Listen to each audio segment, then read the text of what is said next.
Hello, कैसे हैं आप लोग। मैं आपसे एक छोटा सा अपना एक्सपीरियंस शेयर करूंगा जहां पे पेशेंट को बहुत ज़्यादा खुजली हो रही थी पेट में। जब वो मेरे पास में आया था तो उसको पेट में खुजली हो रही थी और फिर कुछ टाइम के बाद में वो खुजली उसको पीठ में शिफ्ट हो गई। तो न्यू डॉक्टर्स होते हैं वो लोग कंफ्यूज हो जाते हैं कि इस केस में आखिर क्या करना चाहिए, कौन सी मेडिसिन देना चाहिए। देखिए, पहली बात तो आप लोग ये जानिए कि अगर बीमारी शिफ्ट हो रही है किसी दूसरे लोकेशन पे तो वो आपका फेलियर ऑफ ट्रीटमेंट नहीं होता है। देखिए, अगर आपकी बीमारी शिफ्ट होती है तो ये कोई ख़राब बात नहीं होता है, बस केवल कुछ चीज़ों का ध्यान दिया जाता है। जैसे कि पेशेंट मेरे पास में आया था, उसको पेट में खुजली हो रही थी और वो खुजली कुछ टाइम के बाद में पीठ में शिफ्ट हो गई। तो बहुत सारे ऐसे डॉक्टर्स होते हैं या जो नई नई अपनी प्रैक्टिस करते हैं वो थोड़ा सा कंफ्यूज हो जाते हैं कि कहीं मेरा ट्रीटमेंट फेल तो नहीं हो गया। आपका ट्रीटमेंट बिल्कुल भी फेल नहीं हुआ है। आप थोड़ा सा वेट करिए और पेशेंट को कॉन्टिन्यूसली वॉच करिए कि उसको क्या सिम्टम निकल के और आ रहे हैं। चलिए मैं एक एक करके आपको चीज़ें समझाता हूँ।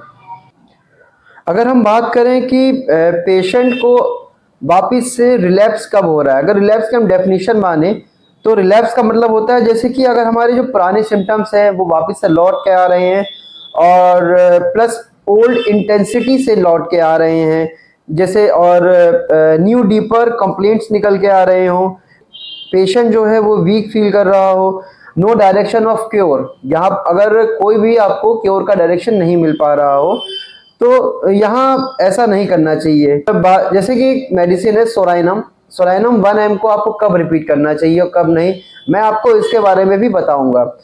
पेशेंट जब मेरे पास में आया था तो मैंने उसको सोराइनम 1 mg दिया था कुछ टाइम के लिए और आफ्टर 1 मंथ उसका जो पेट में इरप्शन था वो तो बिल्कुल ठीक हो गया, लेकिन वो नई जगह पे शिफ्ट हो गया, उसकी पीठ में शिफ्ट हो गया।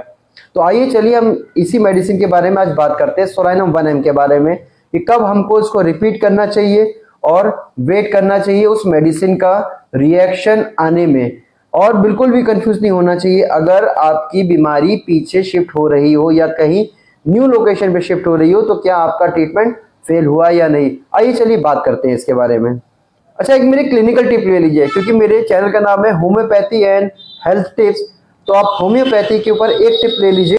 स्किन केसेस का एक रूल याद रखिए, better outside with trouble than inside with comfort. यानी स्किन पर परेशानी ज़्यादा है और अंदर की डिजीज कम है। इसका मतलब बहुत ही सिंपल है दोस्तों, अगर आपके अंदर कोई डिजीज बन रही है और वो स्किन पे निकल के आ रही है तो मतलब आप अंदर से हेल्दी हो रहे हैं, आपकी जो अंदर की बीमारी है वो बाहर की तरफ जा रही है। स्किन पर परेशानी मतलब अंदर की बीमारी स्किन के द्वारा बाहर निकल के आ रही है। अब आपको स्किन पे जो दिक्कत हो रही है केवल आपको उसको ठीक करना है। देखिए, सोराइनम 1 mg के बारे में अगर मैं बात करूं तो सोराइनम 1 mg आपको तब रिपीट करना चाहिए जब आपकी जो हीलिंग प्रोसेस है वो बिल्कुल ही स्टॉप हो जाए या कुछ टाइम के लिए आपका जो सिम्टम्स हैं वो थोड़े से परेशान करने लगे, बहुत ज़्यादा इचिंग होने लग गई हो, खुजली होने लग गई हो, तब आप सोराइनम 1 mg के बारे में रिपीट करने के लिए सोच सकते हैं, वरना आपको उसको रिपीट करने की कोई भी ज़रूरत नहीं है। थोड़ा सा वेट करिए और पेशेंट को वॉच करिए। आपका सोराइनम, अगर मेडिसिन आपकी सोराइनम मैच कर रही है तो वो पेशेंट को बिल्कुल फ़ायदा देगा। इसमें देखिए कुछ टाइम होता है। देखिए, इसमें अगर हम वीकली तौर पे बात करें तो 4 से 6 हफ्ते ऐसे होते हैं जब उसका हीलिंग फेस होता है और 6 से 8 हफ्ते को पेशेंट को ऑब्जर्व करना चाहिए कि पेशेंट को क्या दिक्कत आ रही है, कहीं उसको कोई नई बीमारी तो पैदा नहीं हो रही है। देखिए, एक मेडिसिन और है जो आप सोच सकते हैं, जैसे कि सल्फर। सल्फर अगर आपने पेशेंट को दिया है तो सल्फर कब फेल मानते हैं, आइए चलिए इसके बारे में बात करते हैं कि सल्फर कब फेल माना जाएगा। सल्फर को आपने इनफ टाइम दिया हो पेशेंट के ऊपर काम करने के लिए। सल्फर देने के बाद में कम से कम 10 से 14 दिन आपको वेट करना चाहिए और पेशेंट को ऑब्जर्व करना चाहिए कि क्या उसको दिक्कत आ रही है, क्या उसको आराम मिला है कि नहीं मिला है। अच्छा, कौन से ऐसे डायरेक्शन है हम उस पर भी देख सकते हैं, जैसे no direction of cure, sulphur कब हमारी फेल हो रही है, जब हमको कोई भी साइन नहीं मिले। कौन कौन से साइन ना मिले, जब पेशेंट की खुजली कम ना हुई हो या कोई जनरल इम्प्रूवमेंट नहीं हुई हो या पेशेंट वर्स हो रहा हो, न्यू कंप्लेंट लेके आ रहा हो, उसकी जो एनर्जी है वो कम हो जाती हो, स्लीप खराब हो रही हो, मूड जो है उसका वो खराब हो रहा हो, तब हम मान सकते हैं कि सल्फर फेल हो गई है। अगर इसमें से एक भी मिसिंग है मतलब सल्फर फेल नहीं हुआ है। अब कॉन्स्टिट्यूशनल मेडिसिन हमको कब चेंज करना चाहिए? कॉन्स्टिट्यूशनल मेडिसिन चेंज हमको तब करना चाहिए, देखिए कुछ रूल याद रखिए कॉन्स्टिट्यूशनल मेडिसिन चेंज करने के लिए, क्योंकि बहुत मुश्किल से आप मेडिसिन से पहुंचते हैं और एकदम से जो कॉन्स्टिट्यूशनल मेडिसिन निकल के आई है उसकी तरफ आप अगर शिफ्ट हो जाएंगे तो फिर दिक्कत वाली बात है ना। पेशेंट ठीक कैसे होगा? जब सोराइनम फेल हो जाए, सल्फर फेल हो जाए, आपको वापिस से दोबारा सोचना है और पेशेंट की कॉन्स्टिट्यूशनल मेडिसिन को निकालना है और उस मेडिसिन को पेशेंट को देना है जिससे कि वो पेशेंट ठीक होने लगे।